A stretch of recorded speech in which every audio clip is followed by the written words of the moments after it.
पढ़ेंगे one line point control from two place. इसमें क्या होता है, वायर का यूज किया जाता है। फिर टू वे स्विच होते हैं जिसकी क्वांटिटी जो होती है ना 2 होती है। टू वे स्विच में कितने पॉइंट होते हैं, तो 3 पॉइंट होते हैं। एक बल्ब का यूज करते हैं और इस वायरिंग का जो यूज किया जाता है सीडी की वायरिंग में किया जाता है। इसको मैं पहले सीमेटिक डायग्राम बनाऊंगा। इसका सीमेटिक डायग्राम कुछ ऐसा होता है। ये आपका 230 वोल्ट 50 हर्ट्ज इसी इसमें 2 टू वे स्विच का यूज होता है, तो मैं यहाँ टू वे स्विच का यूज कर रहा हूँ। एक टू वे स्विच वो ये हो गया और सेकंड टू वे स्विच ये आपका हो गया। ये आपका फेस हो जाएगा, ये न्यूट्रल हो जाएगा। इसमें ये मेन मान ले रहे एज्यूम कर रहे हैं। फिर ये लाइन 1 है और ये लाइन भी 1 है। फिर ये लाइन 2 मान ले रहे हैं, फिर ये लाइन 2। उसके बाद से हम सीमेटिक डायग्राम की सहायता से मल्टी लाइन डायग्राम बनाएंगे। ये डिस्कनेक्ट हो गया। फिर ये लाइन मतलब ही वन लाइन 1 से लाइन 1 को जोड़ेंगे, लाइन 2 को लाइन 2 से ही जोड़ेंगे। और फिर देखिए ये मेन लाइन है, ठीक, इसका टू वे स्विच का। और यहाँ देखिए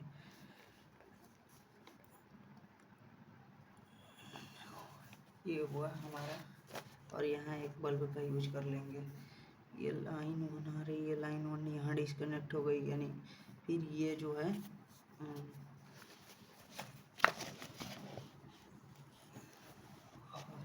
फिर ये मेन लाइन जो है L2 से डिस्कनेक्ट है। और ये हमारा सिमेट्रिक डायग्राम है।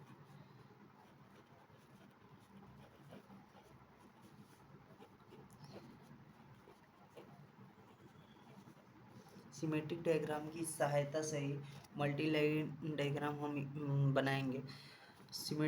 इसमें 2 टू वे स्विच का यूज हुआ है, तो इसमें हम 2 टू वे स्विच का यूज कर ले रहे हैं।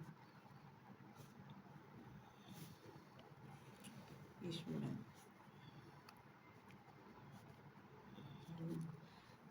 2 टू वे स्विच का ये मेन है, ये लाइन 1 है, ये लाइन 2 है, ये मेन, फिर ये लाइन 1, फिर ये हो जाएगा लाइन 2। अब मेन को यहाँ से देखिए ये टू वे स्विच है, पहला टू वे स्विच। तो पहले टू वे स्विच का मेन जो है L1 से कनेक्ट है, तो हम L1 से कनेक्ट करा देंगे। और L2 से डिसकनेक्ट है तो हम डिसकनेक्ट करा देंगे, ठीक है। अब लाइन 1 जो है, लाइन 1 ये पहला टू वे स्विच है, तो पहले टू वे स्विच और ये दूसरा टू वे स्विच का लाइन 1 जो है कनेक्ट है, तो हम इसको कनेक्ट करा देंगे। ये कनेक्ट हुआ। और फिर पहले टू वे स्विच का और दूसरे टू वे स्विच का दोनों का लाइन 2 से लाइन 2 कनेक्ट है, तो हम लाइन 2 को लाइन 2 से कनेक्ट करा देंगे। अब ये दूसरा टू वे स्विच है, तो फिर सीमेट्रिक डायग्राम में देखेंगे तो दूसरे टू वे स्विच में जो मेन लाइन है L2 से कनेक्ट है, तो L2 से हम कनेक्ट करा दे रहे हैं। और फिर L1 से क्या है डिसकनेक्ट है, तो डिसकनेक्ट करा दे रहे हैं।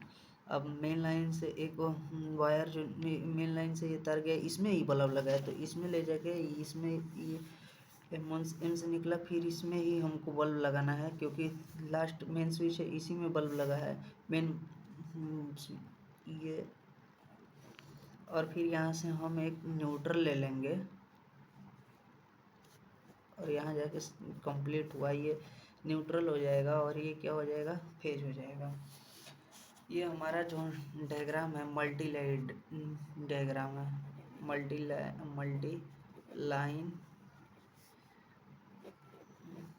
डायग्राम। अब आप आसानी से दूसरा कंडीशन भी इसका बना के सिमेट्रिक डायग्राम का आसानी से मल्टी लाइन डायग्राम बना सकते हैं। अब इसी का हम देखेंगे अभी सिंगल लाइन डायग्राम कैसे बनाया जाता है इसका, एक इसमें दो स्विच का यूज किया, तो इसमें दो स्विच बोर्ड का यूज कर लेंगे। ठीक है, इसमें दो स्विच बोर्ड का हम यूज कर रहे हैं। ये जो है मेरा पहला स्विच बोर्ड है, ये जो है दूसरा स्विच बोर्ड है। ठीक है,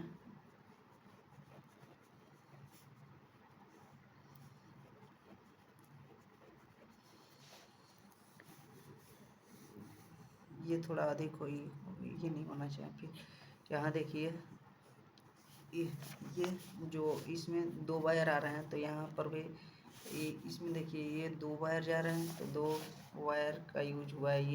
ये जो लाइन है ये वायर को दिखा रही है, क्योंकि मल्टी लाइन डायग्राम में यहाँ दो है, तो दो यहाँ होना चाहिए वायर। और फिर यहाँ एक बल्ब लगा है, ये बीच में एक बल्ब लगा है, तो एक बल्ब भी लगाएंगे। बल्ब में देखिए दो वायर का यूज किया गया, इसलिए दो वायर का ऐसे चिन्ह दिखा दे देंगे। देखिए यहाँ पर कितने वायर यूज हुए हैं, 3, 1 2 3। ठीक है, 3, तो यहाँ भी कितने लगा देंगे हम, 1 2 3 वायर का यूज कर लेंगे। इसी में से मल्टी लाइन डायग्राम में से ही देख के हम सिंगल लाइन डायग्राम में वायर लगा सकते हैं आसानी से। और फिर देखिए यहाँ भी 1 2 3, तो इसमें कितने 1 2 3। अब इस स्विच बोर्ड में कितने वायर है कैसे पता चलेगा, तो यहाँ से गिनने 1 2 3, तो इसमें 1 2 3 लगा देंगे।